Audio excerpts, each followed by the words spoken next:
ನಮಸ್ತೆ ತಾಲೂಕಿನ ಎಲ್ಲ ಜನತೆಗೆ ಸಮೀರ್ ಮಾತಾಡ್ತೀನಿ. ಕರ್ನಾಟಕ ರಕ್ಷಣಾ ವೇದಿಕೆ ಸ್ವಾಭಿಮಾನಿ ಸೇನೆಯ ತಾಲೂಕು ಅಧ್ಯಕ್ಷರು. ನೋಡಿ, ಇವತ್ತು KR ಪೇಟೆ ಐಬಿಯ ಹೃದಯ ಭಾಗದಲ್ಲಿ ಇರುವಂತ ಒಂದು ಮನೆ ನಿರ್ಮಾಣ ಆಗಿತ್ತಿದ್ದು.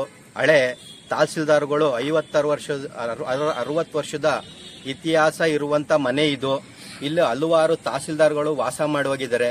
ಅದು ನಾವು ನೋಡ್ದಂಗೆ ನಮ್ಮ ನಾಗರಾಜ್ ಸಾಹೇಬ್ರು ಏನು ತಹಸೀಲ್ದಾರ್ ಆಗಿದ್ರು, AC ಆಗಿದ್ರು. ಇವತ್ತು AC ಆಗಿ ಇವತ್ತು ಪರಮ ಪೂಜಾ ಸ್ವಾಮೀಜಿಯಾಗಿ ಇವತ್ತು ಆದಿಚುಂಚನಗಿರಿ ಮಠದಲ್ಲಿ ಗುರುಗಳಾಗಿ ಇವತ್ತು ಸೇವೆ ಸಲ್ಲಿಸ್ಕೊಂಡು ಹೋಗ್ತಾ ಇದ್ದಾರೆ. ಒಕ್ಕಲಿಗರ ಮಠ ಅವರು ಸೇವೆ ಸಲ್ಲಿಸ್ಕೊಂಡು ಹೋಗ್ತಾ ಇದ್ದಾರೆ. ಅವರು ಇಲ್ಲಿ ವಾಸವಾಗಿ ಇದ್ದುವಂತ ಜಾಗ ಇವತ್ತು ನೋಡಿ, ಇಲ್ಲಿ ಪ್ರತಿಯೊಂದು ಇದೆ. ಕಾರ್ ನಿಲ್ಸಕ್ಕೆ ಪಾರ್ಕಿಂಗ್ ಇದೆ, ಗೇಟ್ ಇದೆ, ಕಾಂಪೌಂಡ್ ಇದೆ, ಪ್ರತಿಯೊಂದು ಅನುಕೂಲ ಇದೆ.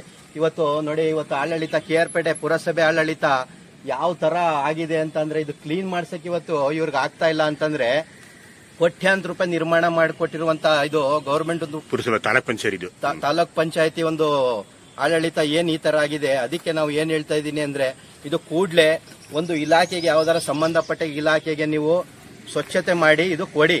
ನಿಮ್ ಕೈಲಿ ಇದು ಕೊಡಕ್ಕಾಗ್ಲಿಲ್ಲ, ನಾವು ಮಾಡಲ್ಲ ಅಂದ್ರೆ ಕರ್ನಾಟಕ ರಕ್ಷಣಾ ವೇದಿಕೆ ಒಂದು ಕಚೇರಿ ಮಾಡ್ಕೊಳಕಾರ ಗೌರ್ಮೆಂಟ್ ಇಂದ ನಮ್ಗೆ ಅದನ್ನ ಆದ್ಯತೆ ಕೊಟ್ರೆ ನಾವೇ ಸುಣ್ಣ ಬುಣ್ಣ ಹೊಡಿಸಿ ಸಾರ್ವಜನಿಕರಿಗೊಂದು ಕ್ಲೀನ್ ಮಾಡ್ಕೊಂಡು ಸಾರ್ವಜನಿಕರಿಗೆ ಏನ್ ಮಾಡ್ತೀವಿ, ನಾವೇ ಒಂದು ಸೇವೆ ಸಲ್ಲಿಸ್ಕೊಂಡೋಗಕ್ಕೆ ಗೌರ್ಮೆಂಟ್ ಪೊಲಿಟಿಕಲ್ ಕಡೆಯಿಂದ ನಮ್ಗೊಂದು ಅವಕಾಶ ಕೊಟ್ಟರೆ ಸುಣ್ಣ ಬಣ್ಣ ಎಲ್ಲ ಹೊಡಿಸಿ ನಾವೇ ತಾತ್ಕಾಲಿಕ ಮಾಡ್ಕೊಂಡು ಹೋಯ್ತಿವಿ ಅಂತ ಹೇಳಿ ಬೂತ್ ಬಂಗ್ಲೆ ಆಗಿದೆ. ಯಾಕೆ ಅಂತ ಅಂದ್ರೆ, ಈ ಜಾಗ ಸ್ವಚ್ಛತೆ ಮಾಡ್ಲಿಲ್ಲ ಅಂತ ಬಿಟ್ಟಿರೋದ್ರಿಂದ ನೋಡಿ, ಅಲ್ಲಿ ಕುಡ್ದಿರೋ ಬಾಟ್ಲುಗಳು ನೋಡಿ, ಆ ಬಾಟ್ಲು ಇಲ್ಲಿ ಡ್ರಿಂಕ್ಸ್ ಮಾಡಿರೋಂತ ಬಾಟ್ಲುಗಳು ತಂದಿ ಇಲ್ಲಿ ಹಾಕ್ತಾ ಇದಾರೆ. ಹಲವಾರು ಬಾಟ್ಲು ನೋಡಿ.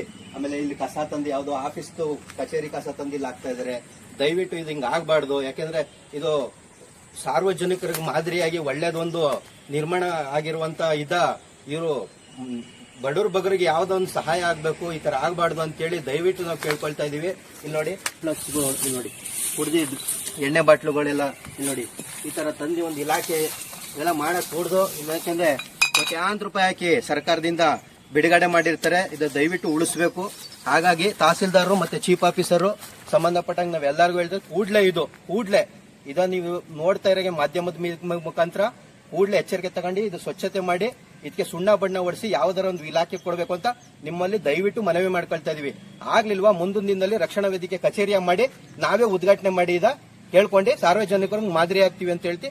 ಮತ್ತೆ ಇನ್ನೊಂದ್ಸರಿ ಹೇಳ್ತಾ ಇದೀನಿ, ದಯವಿಟ್ಟು ನೀವು ಬನ್ನಿ. ನೋಡಿ, ಕಾಂಪೌಂಡ್ ಪ್ರತಿಯೊಂದು ಚೆನ್ನಾಗಿದೆ. ಯಾಕೆ ಈ ತರ ಮಾಡ್ಬಿಟ್ಟಿದ್ದೀರಾ ನೀವು? ಇದು ಮಾಡಂಗಿಲ್ಲ. ಕೂಡಲೇ ಬಂದು ಕ್ರಮ ತಗೊಂಡು ಇದ್ರ ಬಗ್ಗೆ ಗಮನ ವಹಿಸಿ ಇದು ಸ್ವಚ್ಛತೆ ಮಾಡಿ. ಫಸ್ಟ್ ನೀವು ಸರ್ಕಾರಕ್ಕೆ ಯಾವ್ದಾರ ಒಂದು ಜಾಗಕ್ಕೆ ಬಳಸ್ಕೊಳಕ್ ಆಗ್ಲಿಲ್ಲ ಅಂದ್ರೆ ನಮ್ಮಂತರ ಕೊಡಿ. ನಾವು ಒಂದು